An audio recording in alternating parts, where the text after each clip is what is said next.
Hey Eric, Hey Juma, how you doing? I'm fine. How are you? Doing fantastic now that I'm talking to you. Great to hear. Thank you for agreeing to do this interview with me on autoregulation. Of course. Before we start, for the people that might not know you, could you give us a brief introduction about yourself? Sure. Let's see. I have been doing my thing in the fitness industry since about 2004 or so.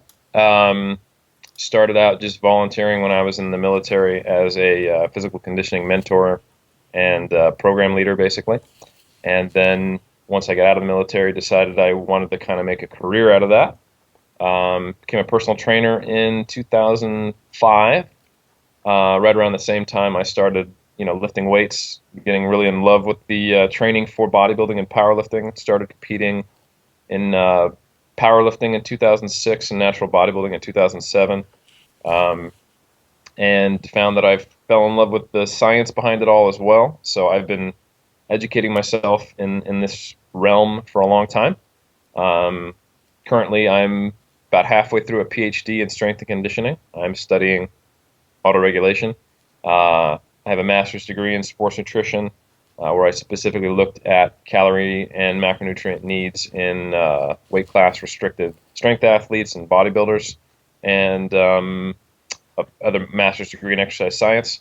And I started 3D Muscle Journey along with three others: Jeff Alberts, Alberto Nunez, Brad Loomis, and we've also added a fifth coach, Andrea Valdez, and we coach drug-free strength athletes and physique athletes, and have been doing so since 2009. Um, and I like to lift heavy things. That's about it. And you've also been a competitor in both bodybuilding and powerlifting. Yep, I have done 9 shows in total, and something ridiculous like 21 powerlifting meets or something like that. I've also done a handful of Olympic lifting meets, but I'm a really bad Olympic lifter. Okay. Uh, yeah. So yeah, I would say that I have Olympic lifted, but I would say I'm a competitive power lifter and I'm a professional natural bodybuilder. So yeah, Impressive. thank you, appreciate it. It's taken me 11 years, so it's just a matter of determination and not stopping and loving what I do. So So you would say that consistency is the key to success.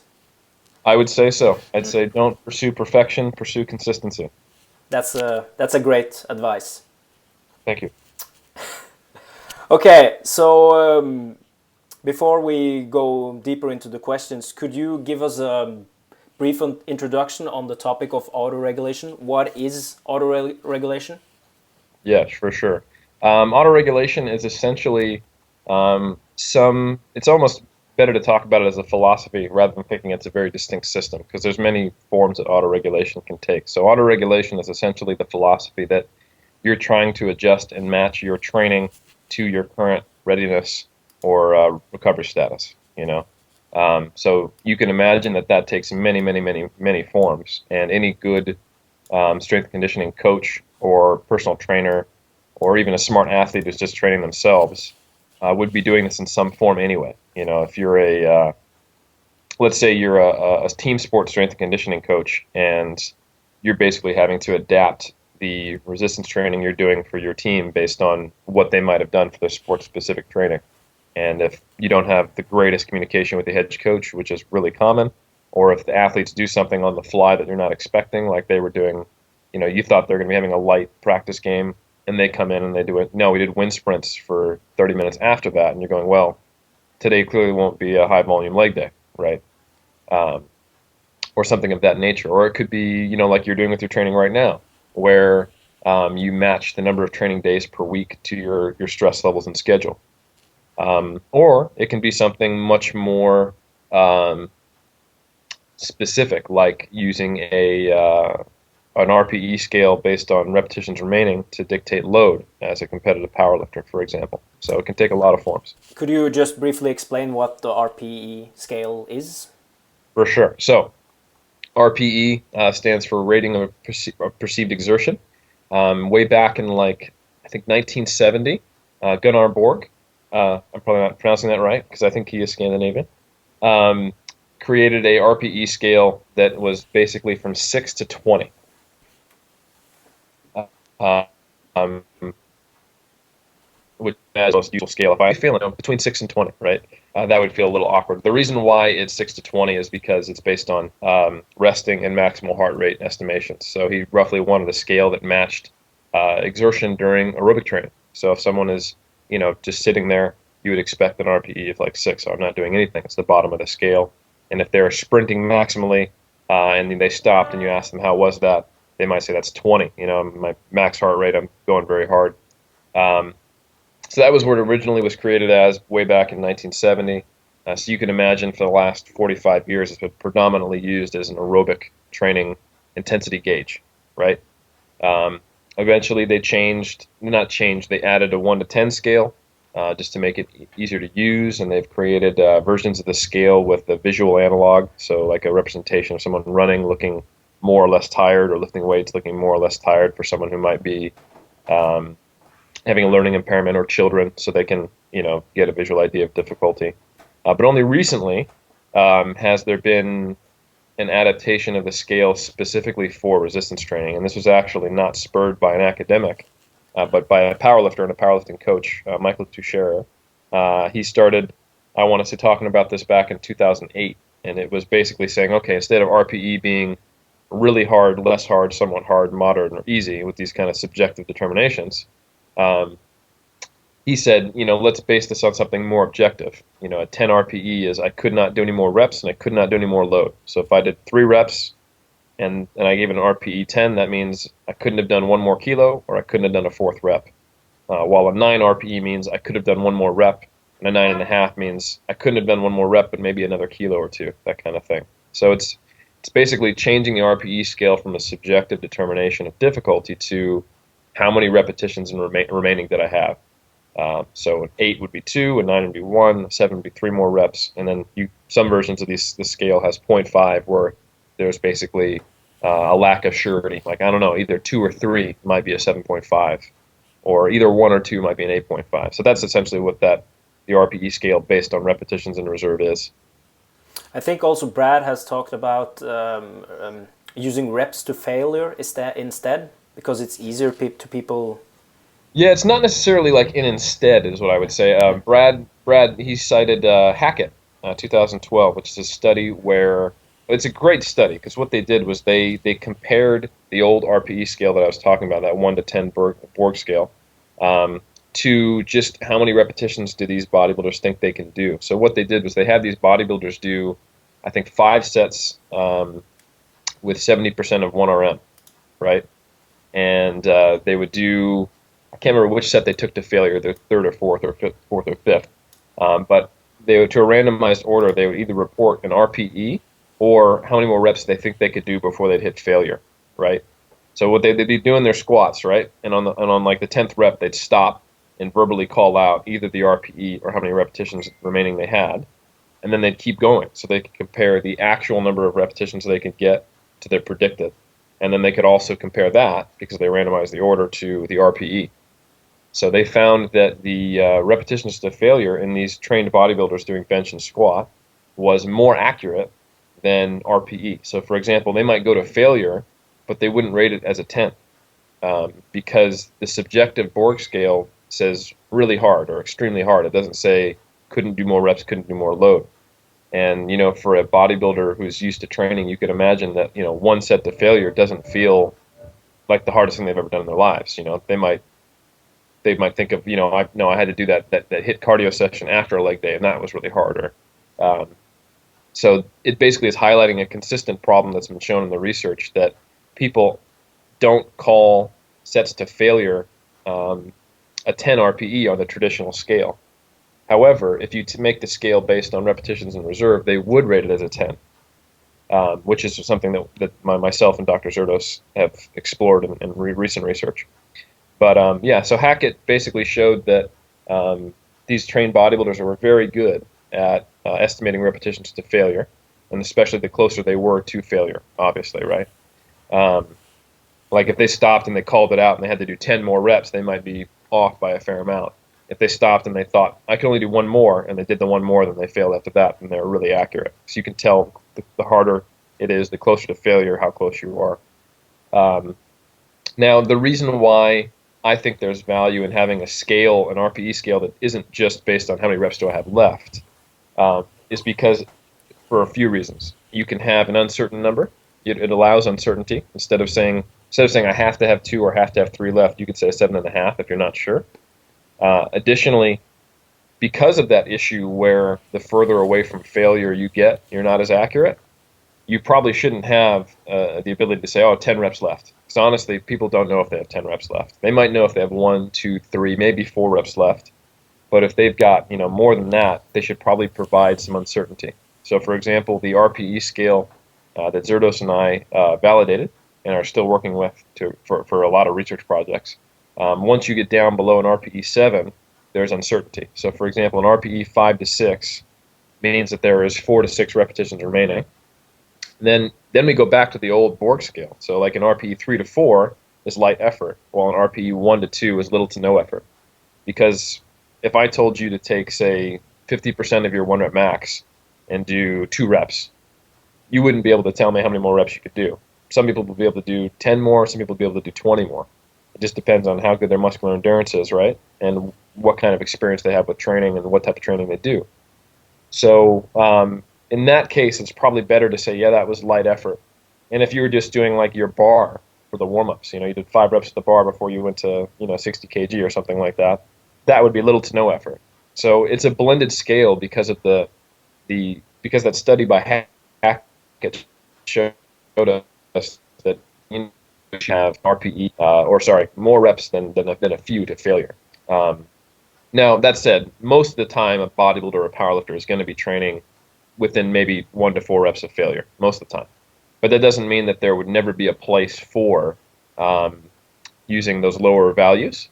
For example, if you're training for power, power is force times velocity, right? So if someone is training on a more velocity dominant power session, like for example, let's say they're doing like ballistic bench throws, they're not going to go anywhere near failure. It should be a light enough load. They're trying to just move the bar as quickly as possible. So you can use the scale to say, hey, as soon as I can actually tell how many repetitions I have left, I'm probably going too slow, it's getting too heavy, or I'm trying to do too many reps. So you might want to keep the RPE at like a 4 or lower on like power work, for example.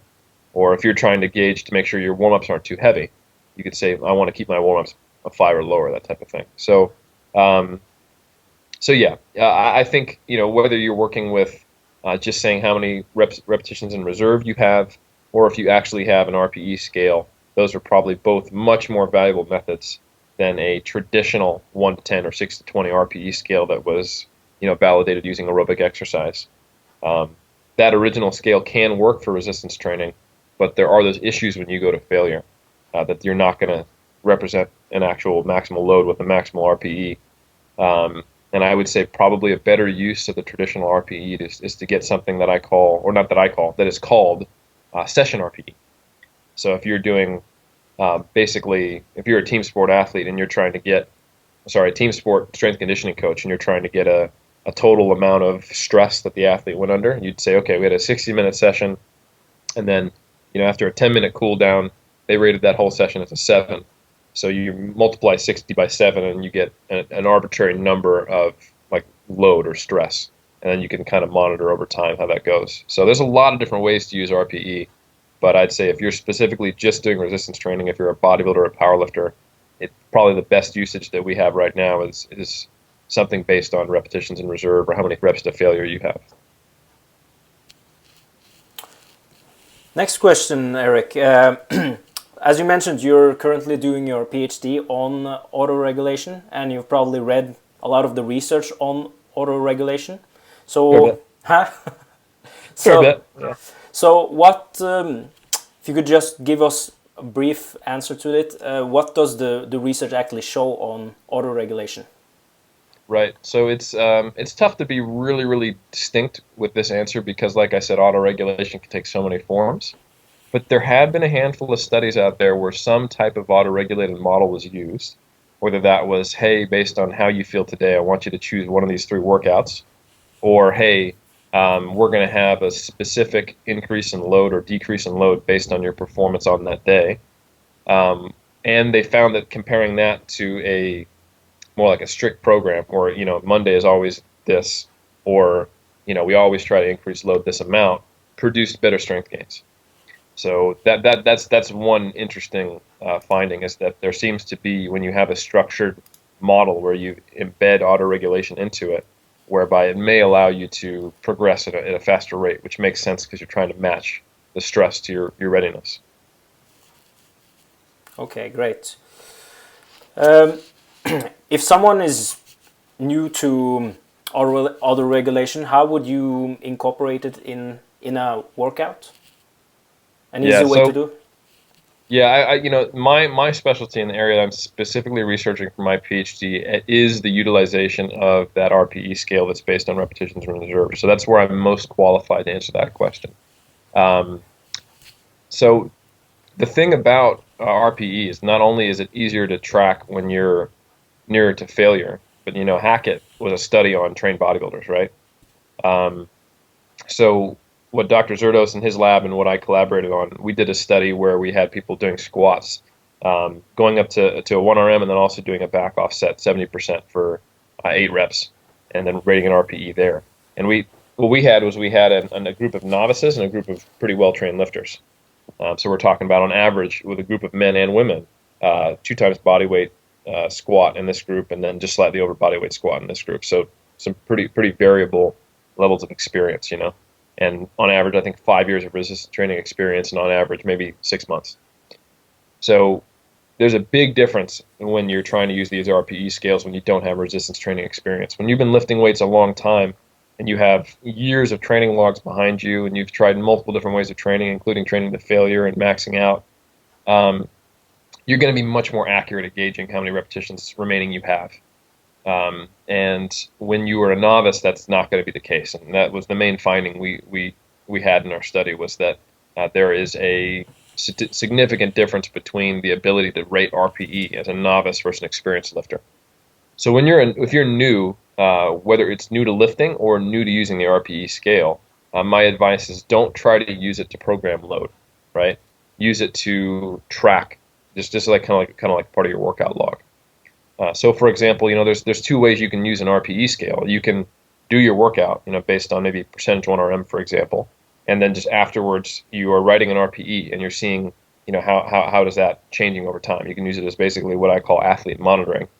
Or you can actually use it for exercise prescription, where you say, okay, the goal today is to get 3 sets on squats for 8 reps at a 8 RPE, right? Those are two very different things, because the first one, you just need to make sure that your RPE is relatively accurate so that you can monitor it properly. The second one is, the RPE needs to be very accurate so you can choose an appropriate load, right?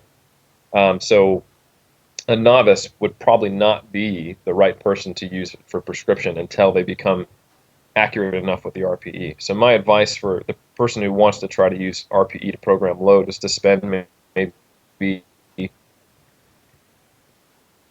where they rate their sets. That was, I think I had X number of reps left, or I had it as a 1 to 10 RPE on every single set, so they get familiarized with the scale. So every time they do a set, they have to think, oh, how far away from failure was I, right? What do I think that RPE was? So that will build skill with the scale, and then potentially you can do a test. So, for example, you can take a deload week and then do some AMRAPs, right? So you might do, say, you take 85% of your 1RM on, let's say, bench press, and you do 3 to 4 reps. So it should be short of failure, because at most of 85% after deload should be like your 5-rep max. So let's say you do your 3 reps with 85%, and you go, that was a 7 RPE, I should be able to do 6. Take your 5-minute rest, and then you do it. There shouldn't be too much fatigue. So then you can actually tell how your performance compares to your RPE rating. So if that person bangs out another 3 reps and they get 6 total, wow, that's a really good RPE rating. They're on point. If they get 1 rep and hit failure, or 6, they know they're not quite ready to use it for prescription. So you should be able to basically test after getting familiarization, and once you've confirmed, I'm pretty accurate, I'm within 0.5 RPE of what it actually should be, that's when you can actually use it for prescription and potentially get a benefit from matching it up more nicely. Because if you're on like a training program that's pushing you pretty hard and you're overreaching at times, there may be times when that 85% of 1RM only allows 3 reps.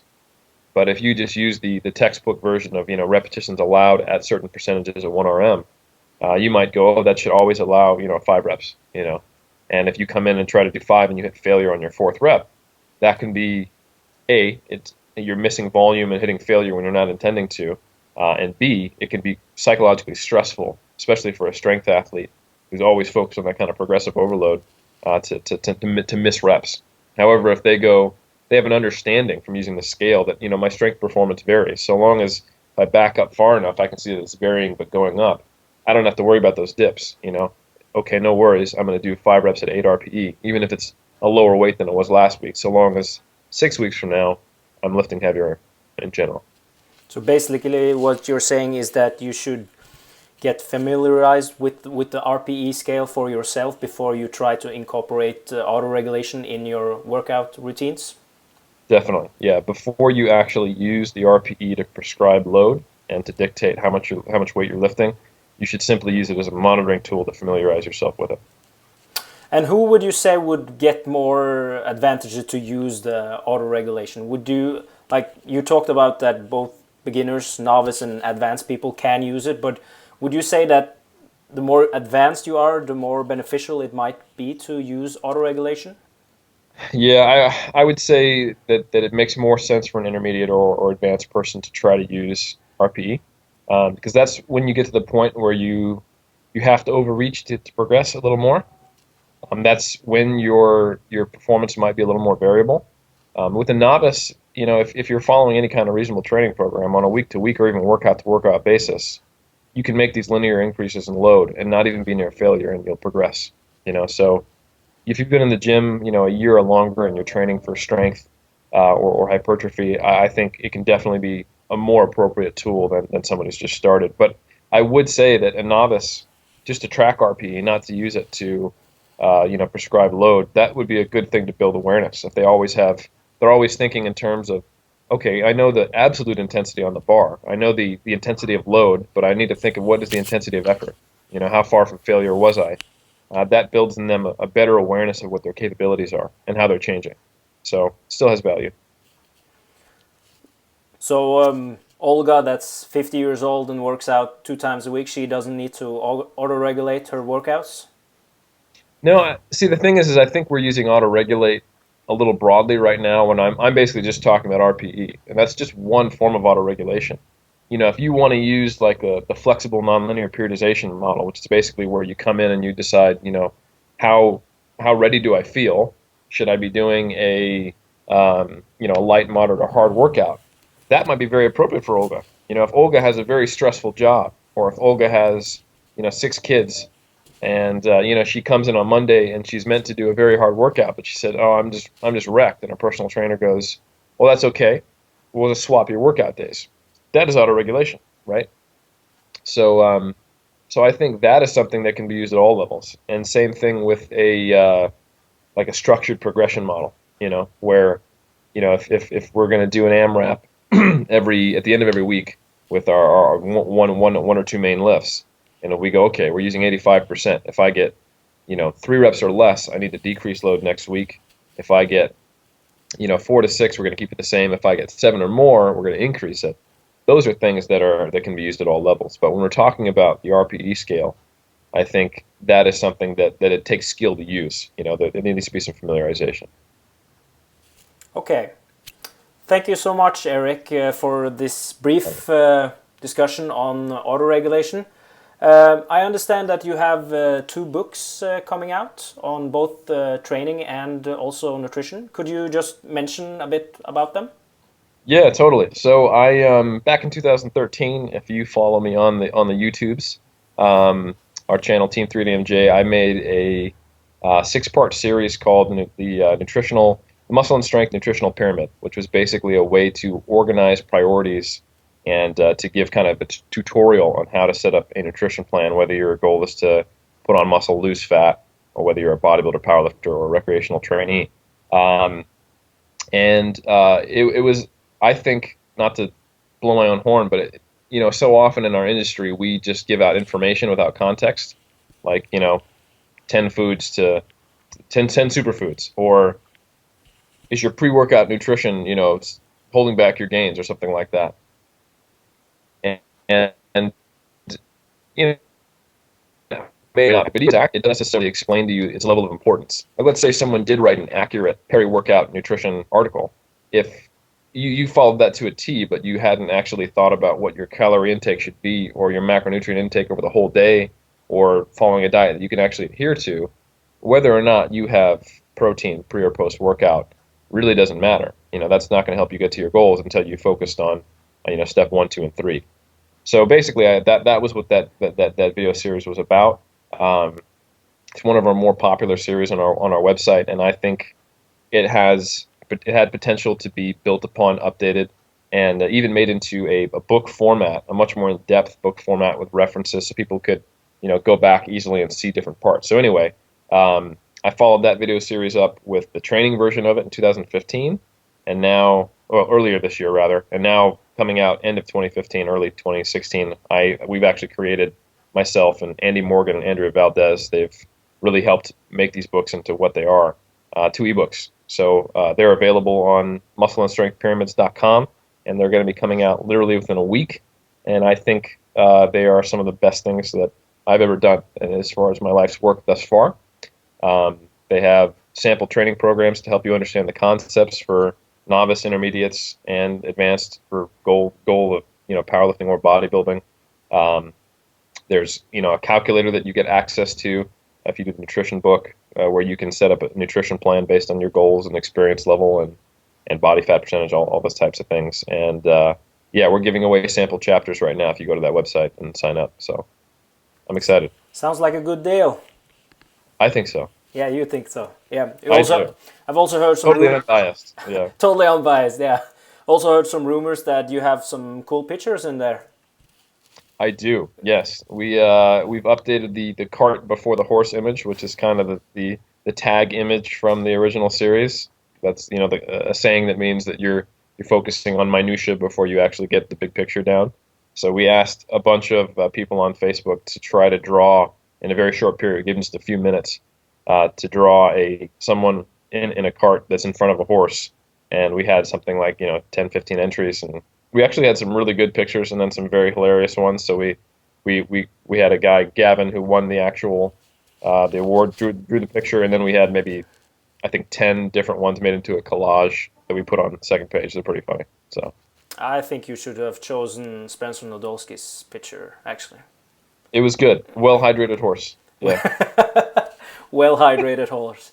Okay, Eric, thank you so much for your time, and hopefully we can speak again and do another video on a different topic when you have the time. I look forward to it. Yeah. Thank you so much. Thank you so much, Eric, and take care, and we'll speak soon. Thank you very much. You too. Thank you. One second.